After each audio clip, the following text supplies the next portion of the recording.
எல்லாம் இயேசுவுக்கே திருச்சபை ஊழியர் பாஸ்டர் வின்சென்ட் லூர்து அவர்களை கர்த்தர் தமக்காக தெரிந்து கொண்டு பல்லாயிரக்கணக்கான ஜனங்களுக்கு பயன்படுத்தி வருகிறார்.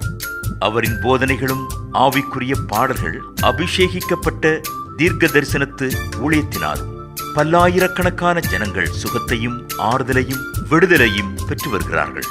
தொடர்ந்து இந்த ஊழியத்திற்காக ஜெபித்துக் கொள்ளுங்கள்.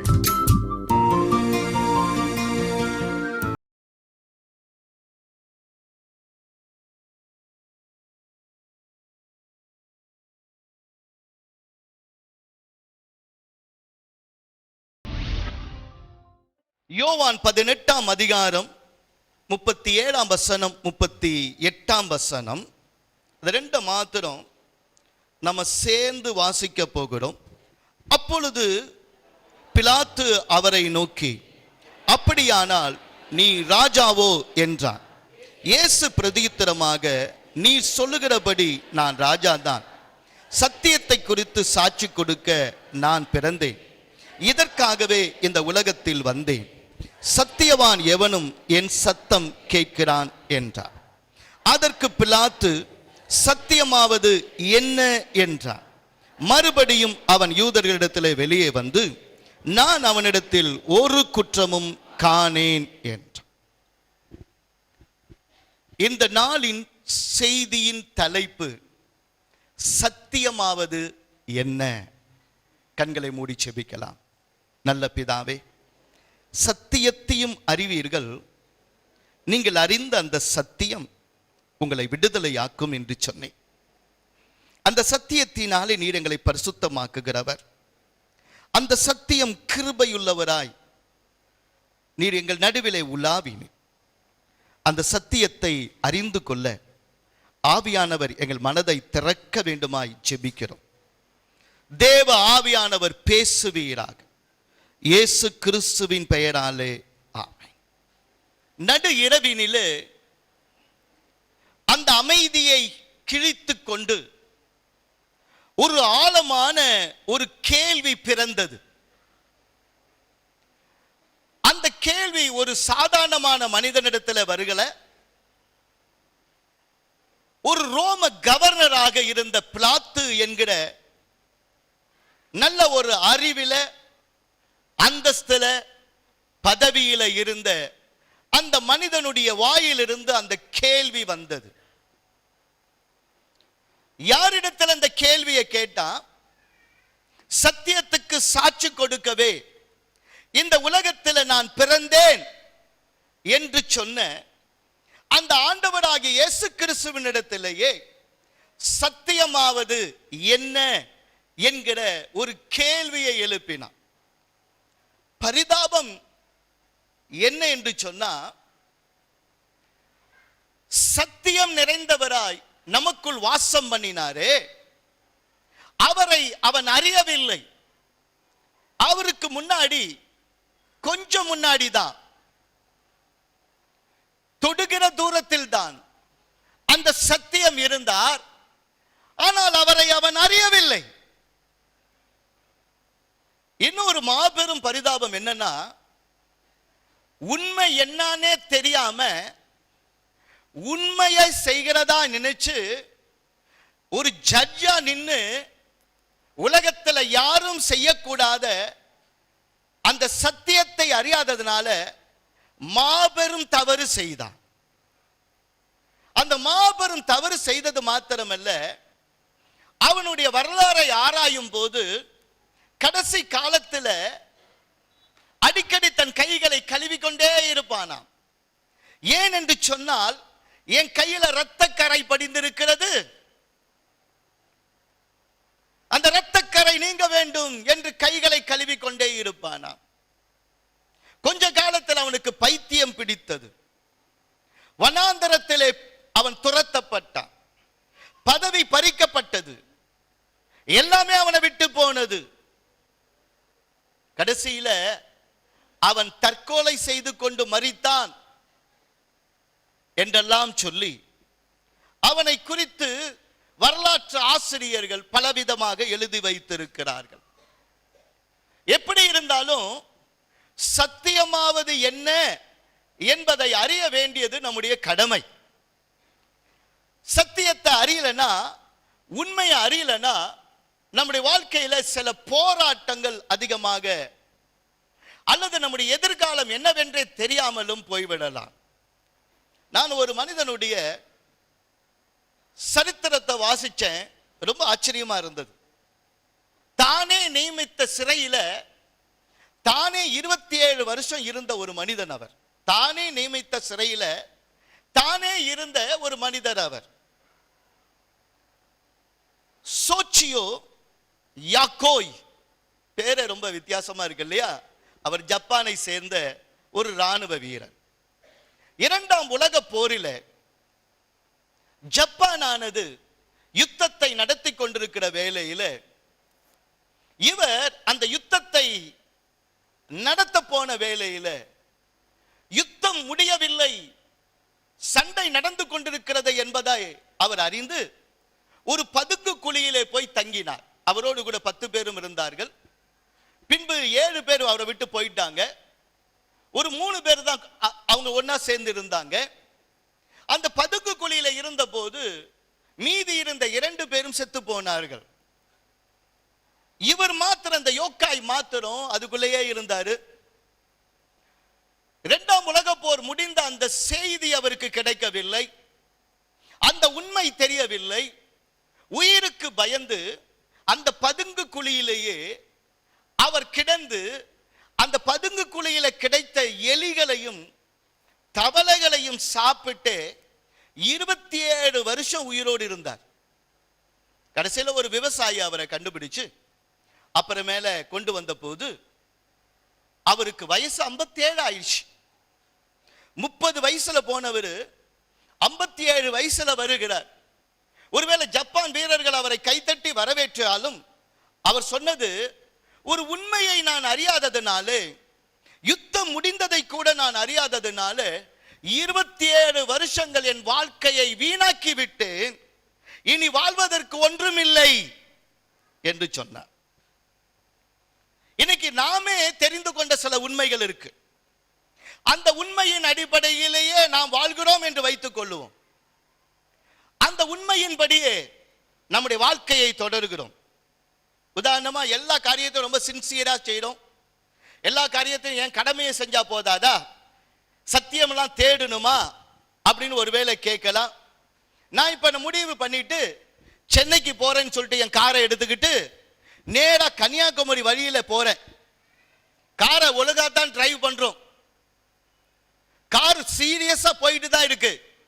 ஆனா சென்னைக்கு போகிறதா நினைச்சுக்கிட்டு நான் கன்னியாகுமரிக்கு போனா ஒரு நாளும் நான் சென்னைக்கு போய் சேர மாட்டேன். கர்த்தருக்கு ஸ்தோத்திரம். சிலர் தாங்கள் சொல்றது சத்தியம் என்று அதுல ரொம்ப ஆணித்தரமா இருப்பாங்க, ரொம்ப ஆணித்தரமா இருப்பாங்க. அவங்க சொல்றதுதான் கரெக்ட் அப்படின்வாங்க. ஒரு பஸ்ல நீங்க ஏறிட்டீங்க, பஸ் டிரைவரும் கண்டக்டரும் ஏதோ பேசிட்டு இருக்கிறாங்க. திடீர்னு கண்டக்டர் வந்து சொல்றாரு, நம்ம கொஞ்ச தூரத்தில் போன பிறகு ஒரு பெரிய ஆறு வரப்போகுது, இந்த பஸ்ஸை சப்மரைனாவும் ஒரு நீர்மூழ்கி கப்பலாகவும் ஓட்டலான்னு டிரைவர் சொல்றாரு. நானும் கூட அதை செஞ்சு பார்க்கலான்னு ஆசைப்படுறேன்.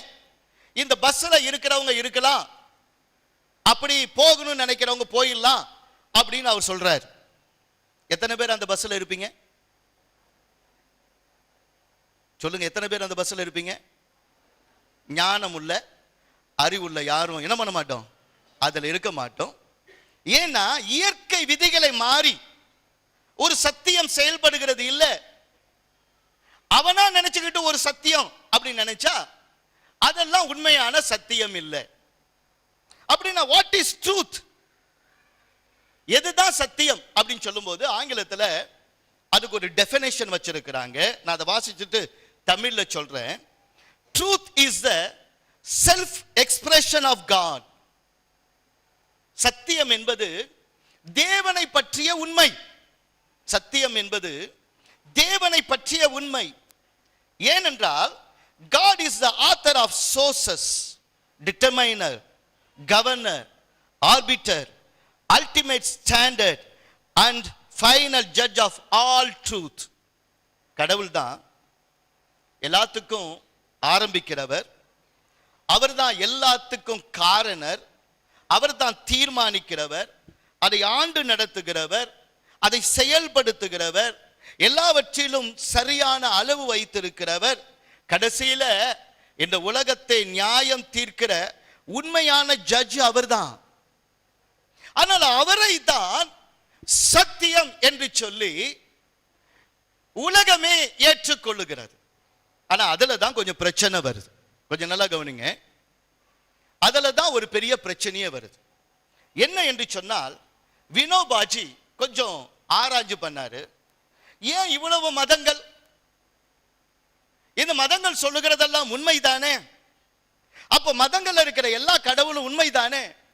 சரி, எந்த கடவுளையும் விட வேணாம், எல்லாரையும் வணங்கு அப்படின்னு சொல்லி அவரு ஒரு பாடலை எல்லா கடவுளையும் சேர்த்து இயற்றினார். நான் அதை வாசிக்கிறேன், கொஞ்சம் கேளுங்க.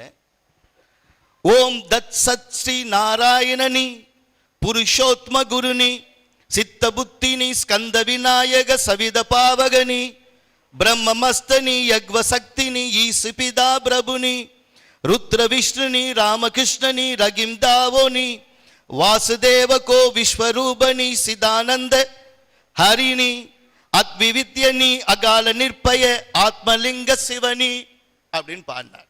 நம்மளும் கூட பாடலாம். ஏன் அதை பாடினார் அப்படின்னு சொல்லி கேட்பீங்கன்னா, ஓம் என்றால் ஒத்திருப்பவன் அல்லது நமக்கு அனுகூலமாக இருப்பவன். தத் என்றால் அவர் தூரத்தில் இருக்கிறவன். சத் என்றால் கடவுள் தூய்மையானவன். ஸ்ரீ என்றால் அழகானவன். நாராயணன் என்றால் நடத்தி செல்பவன். புருஷோத்மன் என்றால் மாந்தருள் உத்தமன். குரு என்றால் பாவத்தை அஞ்ஞானத்தை இருளை அளிப்பவன். சித்த என்றால் முற்று பெற்றவன். புத்த என்றால் புத்தர் என்றால் தெளிவு பெற்றவன். ஸ்கந்த என்றால் பேராற்றல் உள்ளவன். விநாயக என்றால் ஞானத்தை அருளும் ஆற்றல் உள்ளவன். ஸ்விதா என்றால் சூரிய ஒளி பிரகாசம் உள்ளவன். பிரம்மம் என்றால் எங்கும் நிறைந்தவன். பாவகை என்றால் அக்னி மயமானவன். மஜ்த என்றால் மகாதேவன்.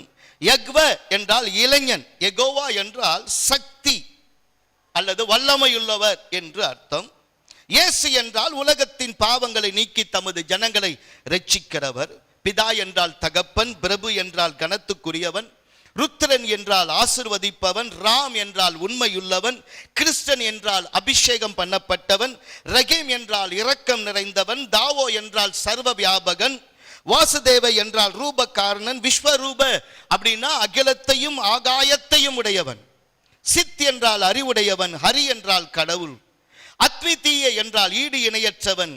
அகால என்றால் காலங்களுக்கு கட்டுப்படாதவன். நிர்பய என்றால் அஞ்சா நெஞ்சமுடையவன். ஆத்மலிங்கம் அப்படி என்றால் உள்ளுணர்விலே ஒரு உணர்வை தருகிறவன். விசு என்றால் அன்புள்ளவன் என்று சொல்லி காரண பெயரை உடைய கடவுளுடைய நாமங்களை அவர் ஒன்று இணைத்தார். அப்படி ஒன்று இணைக்கும் போது இதுல உண்மை இருக்கிறதா என்கிற ஒரு கேள்வி வரும்போது, மர்லின் மன்றோ அப்படின்னு சொல்லி ஒரு பெரிய ஃபேமஸான நடிகை, அவள் இந்த ட்ரூத்தை, இந்த சத்தியத்தை குறித்து பேசும்போது ஒரு வார்த்தை சொன்னா, I believe everything but a little bit. நான் எல்லாத்தையும் நம்புறேன், அதுல இருந்து கொஞ்சம் கொஞ்சம் எடுத்துக்குவேன். நான் எல்லாத்தையும் நம்புறேன், ஆனா அதுல நல்லது அல்லது எனக்கு தெரிஞ்சதை கொஞ்சம் கொஞ்சம் எடுத்துக்குவேன். அப்படின்னா கொஞ்சம் நல்லதும் இருக்கும், கொஞ்சம் கெட்டதும் இருக்கும் அப்படின்னு சொல்லி, இந்த சத்தியத்துல தான் ஏராளமான குழப்பங்கள், இந்த சத்தியத்துல தான் நிறைய பிரச்சனைகள். கர்த்தருக்கு ஸ்தோத்திரம் உண்டாகட்டும். நான் ரட்சிக்கப்பட்ட பின்பு சத்தியம்னா என்னன்னு கேட்டேன். நிறைய பேர் சொன்னது ஒயிட் ட்ரெஸ் உடுத்தணும். எனக்கு ஒரு கேள்வி வந்துச்சு, பிரம்மகுமாரிகள் கூட நகையெல்லாம் எடுத்திருக்கிறாங்க, நல்ல அழகாக ஒயிட்ல ட்ரெஸ் பண்ணியிருக்கிறாங்க. ஒருவேளை நகை எடுக்காம ஒயிட் ட்ரெஸ்ல பார்க்கணும்னா ஹாஸ்பிட்டல்ல போனா நர்ஸுங்களை பார்க்கலாம், ஏன் கோர்ட்ல போனா லாயர்களை ஒயிட் ட்ரெஸ்ல இருக்கிறாங்க. அப்ப ஒயிட் போடுறது தான் பரிசுத்தம், அதுதான் சத்தியமா அப்படின்ற ஒரு கேள்வி எனக்குள்ள வந்துச்சு. நகையை எடுத்துட்டா தான் பரிசுத்தம், அதுதான் சத்தியம்னு நிறைய பேர் பேசினாங்க. இன்னைக்கு டெல்லியிலயோ அல்லது வெளிநாடுகளிலேயோ கூட நீங்க போனீங்கன்னா அங்க இருக்கிற ஸ்திரீகள் யாரும் ஒரு நகை கூட போடுறது இல்லை. அதனால எல்லாருமே பரிசுத்தமானவங்களா அப்படின்ற கேள்வி வந்துச்சு. இன்னும் கூட நான் போன போது நிறைய பேர் சொன்ன காரியம் என்னன்னா, ஒரு ஊழியக்காரன்னா ஒரு விசுவாசினா மீசை இருக்கக்கூடாது, தாடி இருக்கக்கூடாது, முடிய நல்லா நெருக்கி வெட்டிக்கணும், இந்த மாதிரி பட்டன் வச்செல்லாம் போடக்கூடாது, ஜிப்பா தான் போடணும் அப்படிலாம் நிறைய சொன்னாங்க. அப்படின்னா இதெல்லாம் தான் சத்தியமா அப்படின்ற ஒரு கேள்வி எனக்குள் எழும்பினது. எல்லா மதங்களிலும் உண்மைகள் இருக்கிறது, எல்லா தத்துவங்களிலும் உண்மைகள் இருக்கிறது.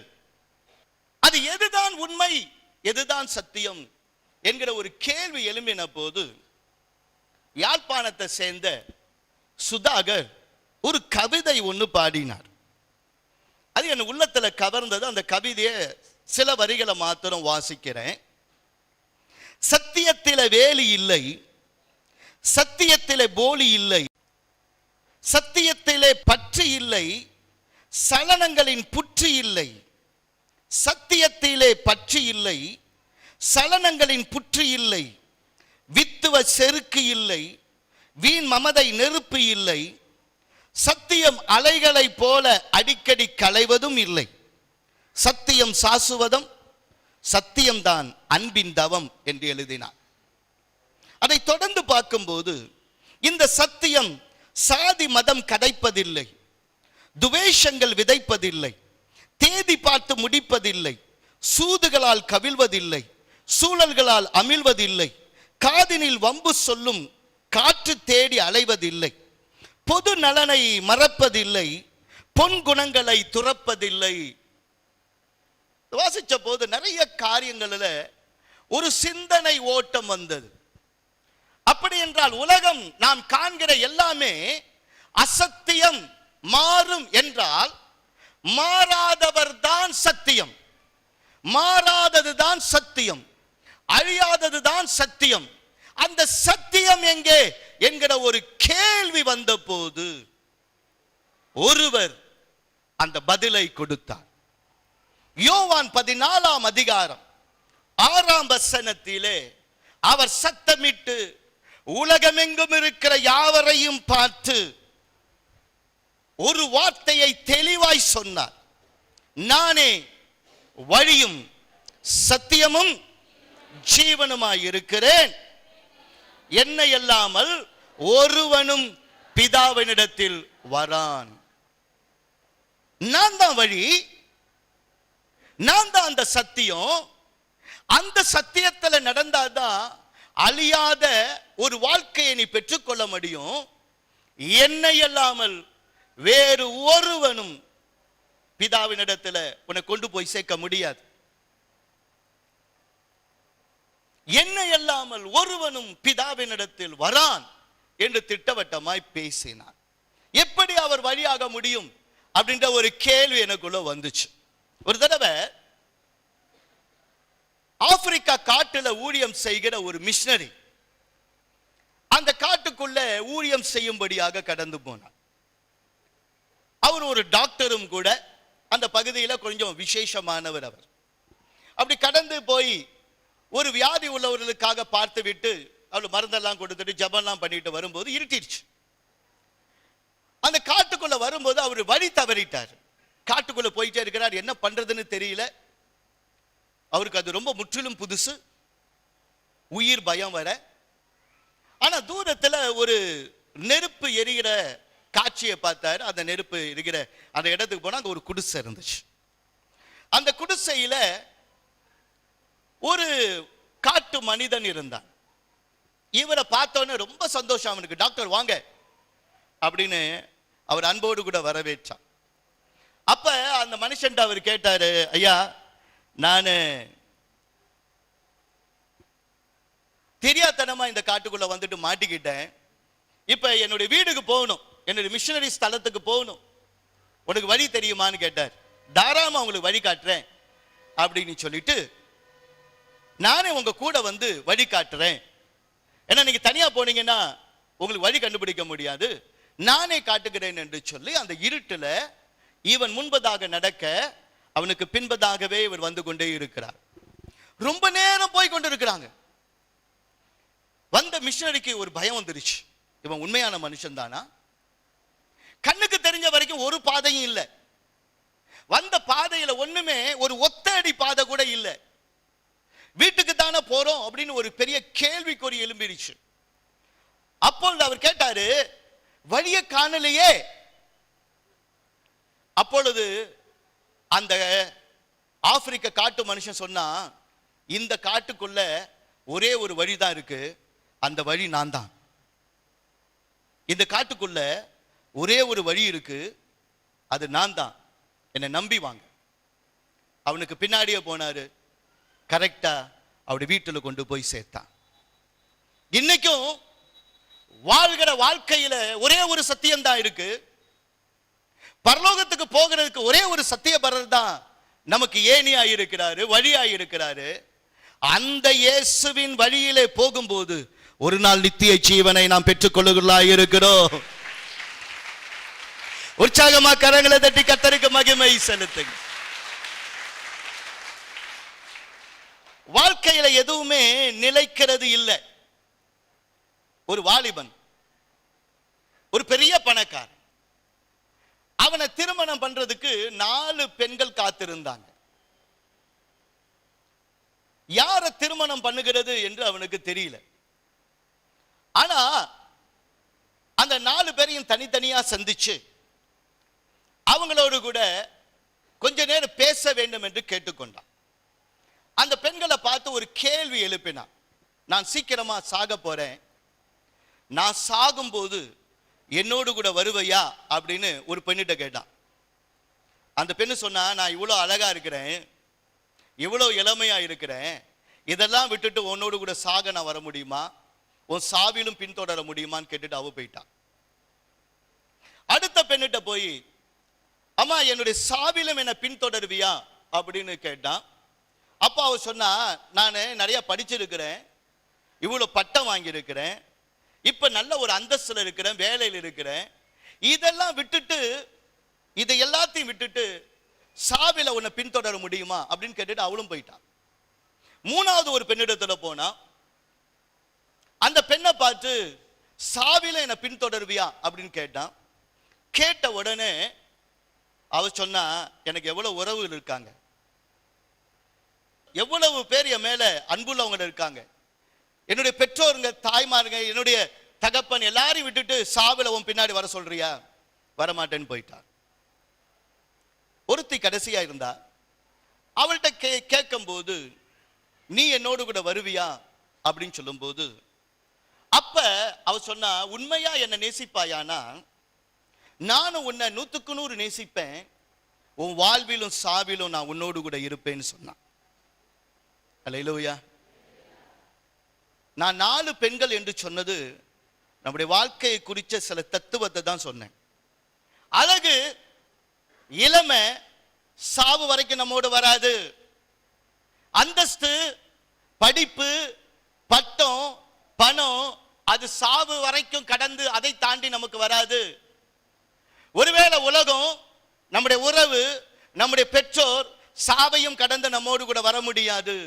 ஆனால் உயிராய் நேசிக்கிற கர்த்தரின் வழியில நாமும் உயிராய் நடந்தால் அந்த ஆண்டவர் சாவையும் கடந்து நித்திய ஜீவனை தர அந்த சத்தியமுள்ள ஆண்டவர் நம்மோடு கூட வருகிறார். கர்த்தருக்கு ஸ்தோத்திரம். அதனால்தான் யோவான் 1ஆம் அதிகாரம் 14ஆம் வசனத்துல வாசிக்கும் போது, அந்த வார்த்தை மாம்சமாகி கிருபையும் சத்தியமும் நிறைந்தவராய் அவர் நமக்குள்ளே வாசம் பண்ணினார். அவர் ஏன் இன்னைக்கு நம்மோடு கூட வந்தார், ஏன் நம்மோடு கூட வாசம் பண்ணுகிறார் என்று சொன்னா, இந்த முழு வேதாகமத்தையும் இயேசுவினுடைய மார்பில சார்ந்திருந்து அவருடைய இதயத்தின் துடிப்பை கேட்ட அந்த வாலிபனான இந்த யோவான் அந்த இதய துடிப்பு சொல்லுகிற ஒரு வார்த்தையை அழகாக வசனமாக எழுதி வைத்தார். அதைத்தான் இந்த முழு பைபிளிலும் மைய கருத்து அப்படின்னு நம்ம சொல்றோம். பைபிள் உள்ள 66 புத்தகங்களுடைய மைய கருத்தை எழுதினவன் இந்த எபேசில பிஷப்பா இருந்து பின்பதாக பத்மதீவுக்கு கடத்தப்பட்டு பின்பதாக இறந்து போன அந்த யோவான் கடைசியில இந்த உலக மக்களுக்கு ஒரு மாபெரும் நற்செய்தியை சொல்லிவிட்டு போனான். அந்த நற்செய்தி என்ன தெரியுமா? யோவான் 3ஆம் அதிகாரம் 16ஆம் வசனம். தேவன் தம்முடைய ஒரே பேரான குமாரனை விசுவாசிக்கிறவன் எவனோ அவன் கெட்டு போகாமல் நித்திய ஜீவனை அடையும்படிக்கு அவரை தந்திரலே இந்த உலகத்துல இவ்வளவா என்ன பண்ணாரா? அன்பு கூர்ந்தார். கரங்களை தட்டி ஆமென்னு சொல்லுங்க. என்னை அன்பு கூறுகிற தெய்வம் அவருடைய குமாரனாக இயேசு கிறிஸ்துவையே சத்தியமானவராய் கிருபையும் சத்தியம் உள்ளவராய் நம்மத்திலே வாசம் பண்ண அனுப்பி நான் கெட்டு போக கூடாது, நான் பாவத்திலே அழிந்து விடக் கூடாது என்பதற்காக சத்தியத்தை அனுப்பினார். ஏன் சத்தியம் வர வேண்டும்? யோவான் 8ஆம் அதிகாரம் 32ஆம் வசனத்துல சத்தியத்தையும் அறிவீர்கள், நீங்கள் அறிந்த அந்த சத்தியம் உங்களை என்ன பண்ணும்? விடுதலையாக்கும். நம்ம கேட்கலாம், நான் என்ன அடிமையில இருக்கிறேன் அப்படின்னு சொல்லி. கொஞ்சம் கவனிங்க. ஒவ்வொரு பாவம் செய்யும் போதும் நம்ம கழுத்துல இருக்கிற சங்கிலி கூடிக்கொண்டே இருக்கு. ஒரு வளையம் மாட்டி அதுல இன்னொரு சங்கிலியை போட்டு இழுத்தா இப்படி இருக்கும். அதுதானே அடிமைத்தனம். இன்னொரு பக்கம் பொய் இழுக்குது, இந்த பக்கம் பொறாமை இழுக்குது, இந்த பக்கம் விபச்சாரம் இழுக்குது, இங்க பக்கம் திருட்டு இழுக்குது, விக்கிரக ஆராதனை, மாய்மாலம், பொய், அசுத்தம், கோபம், உக்கிரம், கசப்பு, எத்தனையோ இருதயத்தில் மறைந்திருக்கிற எத்தனையோ குணங்கள். ஏதோ ஒண்ணு அவனுக்கு அடிமை தலையாக அவனை பிடித்துக் கொண்டிருக்கிற வேளையில தேவனை அறியும் போது ஒரு விடுதலையை கர்த்தர் கொடுக்க வல்லவராயிருக்கிறார். அல்லேலூயா. இந்த வேதம் சத்தியம். அதுதான் யோவான் 17:17 உம்முடைய வசனத்தினாலே அவளை பரிசுத்தமாக்கும், உம்முடைய வசனமே சத்தியம் என்று சொல்லப்பட்டிருக்கிறது. இந்த சத்தியத்தை ஒரு மனிதன் அறியும் போது, கவனிங்க, இந்த கருப்பு புத்தகத்தை கருத்தா வாசிக்கிற எந்த மனுஷனையும் சுத்திகரிக்கிற ஆற்றல் இந்த வசனத்துக்கு உண்டு. இந்த கருப்பு புத்தகம் நீ உண்மையா அறிஞ்சினா அது உன்னை வெண் பனியை போல பரிசுத்தமாக்கும். கைகளை தட்டி ஆமென்னு சொல்லு. அல்லேலூயா. மேலும் இந்த ஊழியத்தை குறித்ததான விவரங்களுக்கு எல்லாம் இயேசுவுக்கே திருச்சபை, எண் 1, Hallelujah Nagar, bypass road, Karaikal 609602 Pondicherry. Cellphone 9940917534. In English, All to Jesus Church, number 1, Hallelujah Nagar, Bypass Road, Karaikal, 609602 Pondicherry. Cell phone 9940917534. May God bless you.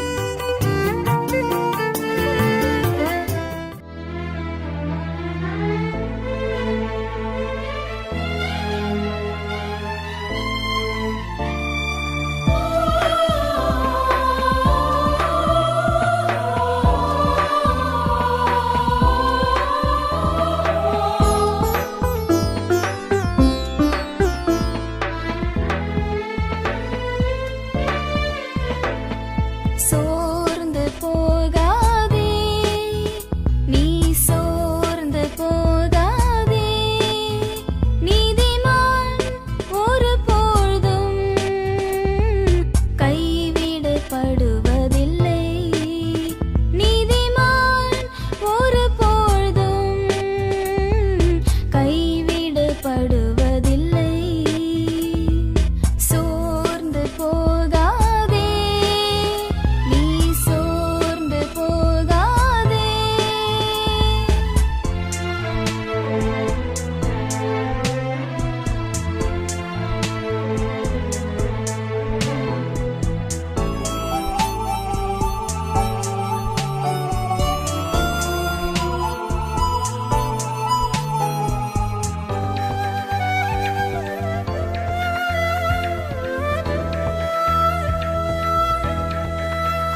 மறுபடியும் எழுந்து வர முடியும். மனமிருந்தால் மறுபடியும் எழுந்து வர முடியும். நீதிமான் விழுந்தாலும் தள்ளுண்டு போவதில்லை. நீதிமான் விழுந்தாலும் தள்ளுண்டு போவதில்லை. சோர்ந்து போகாதே, நீ சோர்ந்து போகாதே.